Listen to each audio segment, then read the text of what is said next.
Estás escuchando La Tarde con Cristina, Cadena COPE. Llorando acabó el visionado de la película de A la Triste. Bien, es verdad que Servidor es bastante romántica, bastante tierna y no todo el mundo tanto. Yo no sé si a José Javier Esparza le ocurrió de la misma manera. Muy buenas tardes. ¿Qué tal? Muy buenas tardes. ¿Tú lloraste o no lloraste? No, A la Triste tiene muchas escenas muy emocionantes, muy emocionantes. Mira, como es hombre, no quiere decir si lloró o no.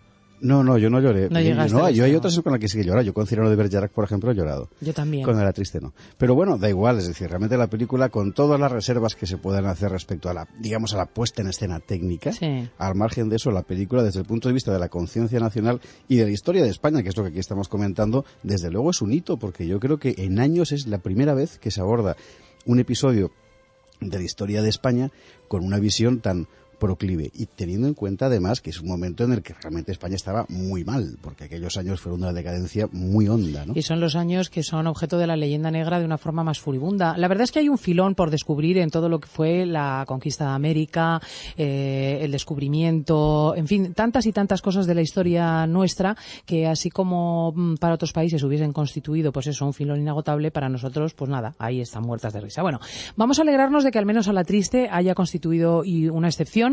Y es que sobre el personaje de Arturo Pérez Reverte se ha puesto de actualidad uno de los episodios más sugestivos de la historia de España, y concretamente las hazañas de los tercios de Flandes. Exactamente, los tercios de Flandes. Los tercios que son protagonistas de muchos episodios de la gesta nacional española. Ya hablaremos aquí con más tiempo de lo que fue Flandes y por qué nos peleábamos allí, lo que pasó en Lepanto, por qué estábamos en Italia peleando también, ¿no?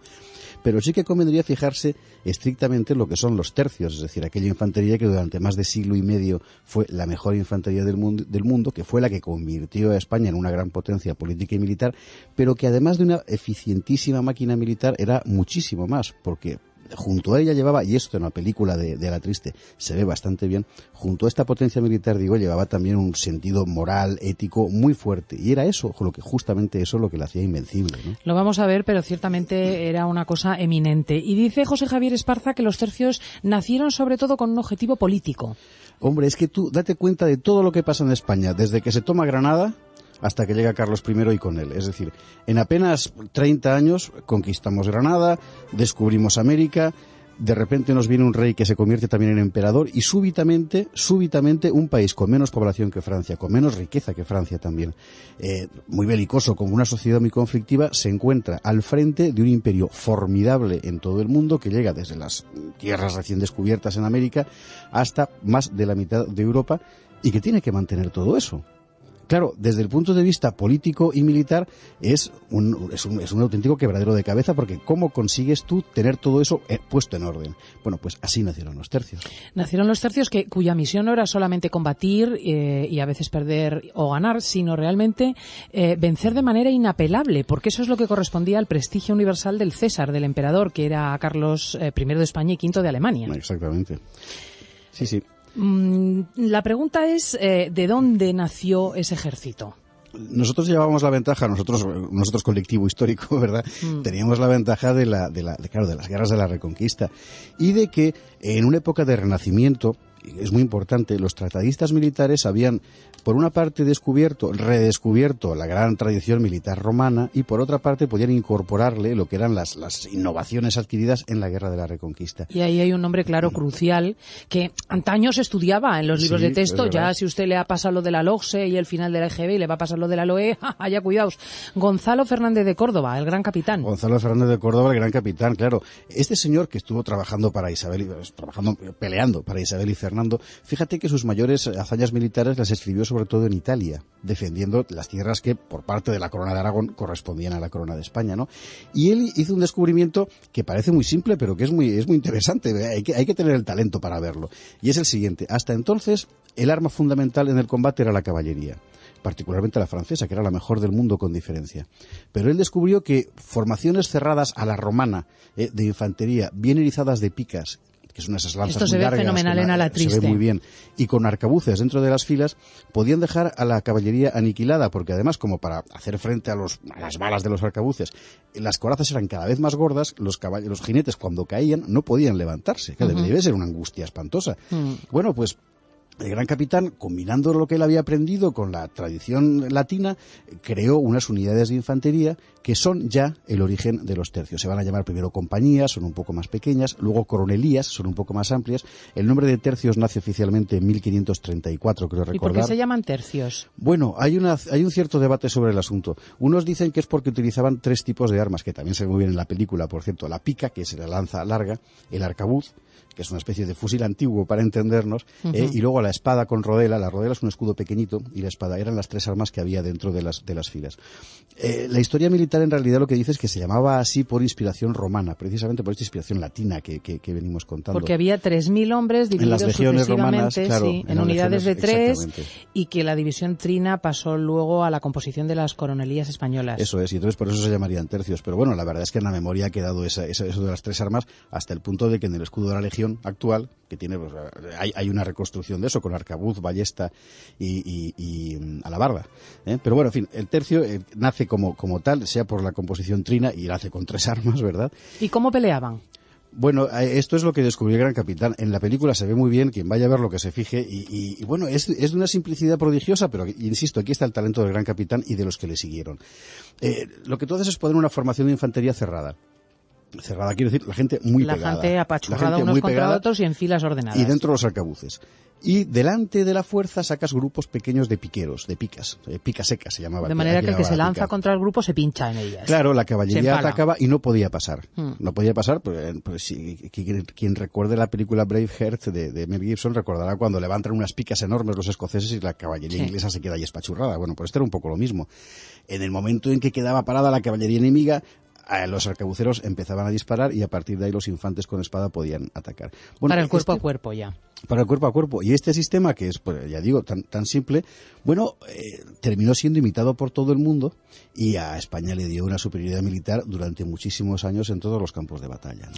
Los tercios fueron famosos primero en Italia, después en Flandes, y también hubo un tercio de marina. El tercio del mar, que es de ahí nace la infantería de marina española, que es la más antigua del mundo, y fue donde sirvió Cervantes, por ejemplo.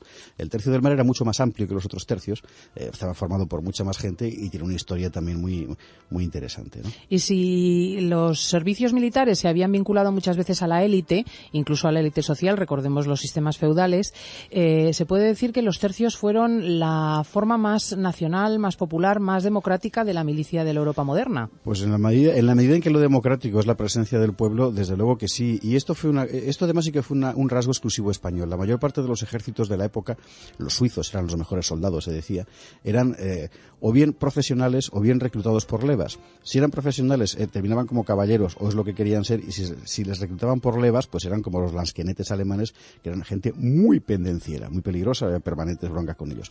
Los tercios inventan un sistema nuevo, es decir, hay que tener en cuenta que en España, después de la Reconquista, hay centenares, miles de familias que reclaman hidalguía, es decir, sangre noble y limpia, cristianos viejos o nuevos, da igual, pero hidalgos, y que, sin embargo, no pueden heredar más que el mayor porque... Son nuestras famosas novelas del hidalgo pobre pero pues orgulloso. Ahí estamos. Bueno, pues ese hidalgo pobre pero orgulloso que se cuenta por miles y decenas de miles en la España de principios del siglo XV es el que va a los tercios, en lo que se llama los guzmanes. Van a ser una tropa profesional, bien pagada, con muy poca recluta de levas, en su mayor parte además guzmanes, que se les llamaba, es decir, que eran los voluntarios, digamos, de la pequeña nobleza, y es además lo que le va a dar un carácter muy singular al ejército, es decir, son un ejército popular, son un ejército nacional identificado con un suelo, con un país, y con la corona de su rey y con la cruz que defiende, ¿no?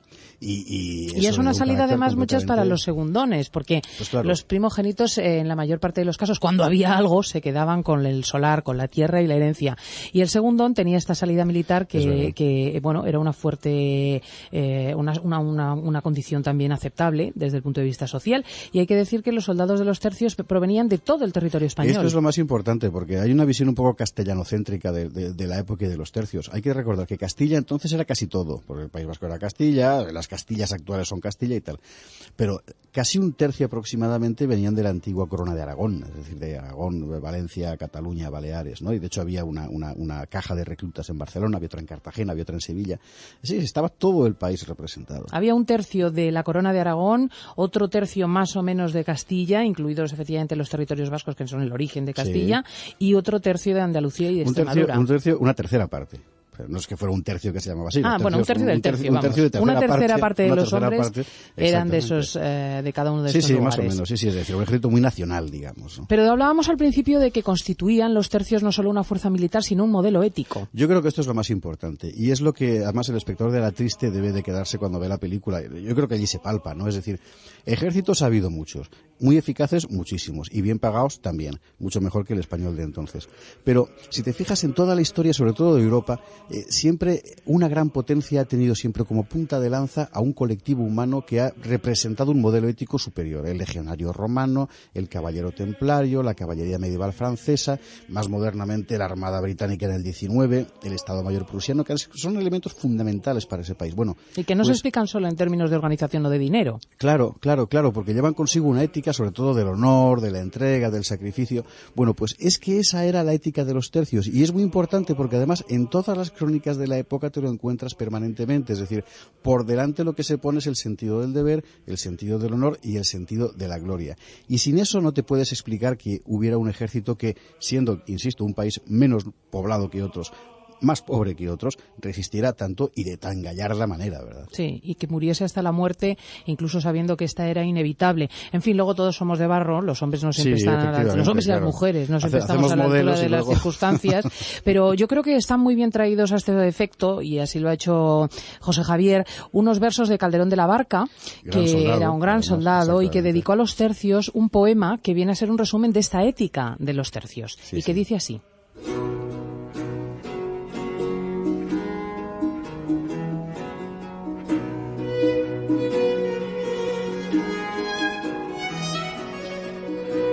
Este ejército que ves, vago al hielo y al calor, la república mejor y más política es del mundo, en que nadie espere que ser preferido pueda por la nobleza que hereda, sino por la que él adquiere. Porque aquí a la sangre excede el lugar que uno se hace, y sin mirar cómo nace, se mira cómo procede. Aquí la necesidad no es infamia, y si es honrado, pobre y desnudo un soldado tiene mejor cualidad que el más galán y lucido.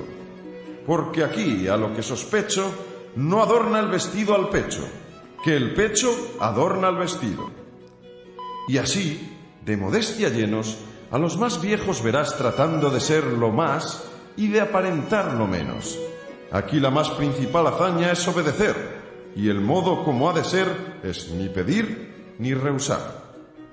Aquí, en fin, la cortesía, el buen trato, la verdad, la firmeza, la lealtad, el honor, la bizarría, el crédito, la opinión, la constancia, la paciencia, la humildad y la obediencia, fama, honor y vida son caudal de pobres soldados. Que en buena o mala fortuna, la milicia no es más que una religión de hombres honrados. Qué hermosa manera también de expresar buena parte del carácter español, este orgullo que se percibe también en A la Triste, del hombre que, siendo apenas un soldado en causa superior, se dirige al superior, valga la redundancia, para ponerlo en su sitio, para decirle: oiga, yo solo seré un soldado, pero en esto me escucha usted a mí, ¿no? Y la gente no acudía a los tercios por dinero solamente, porque desde luego en la película La Triste también se ve lo escaso que andaban de ellos, ¿no? Claro, por eso hemos escogido este poema de Calderón, porque es un tratado de ética, es decir, es un tratado de virtudes.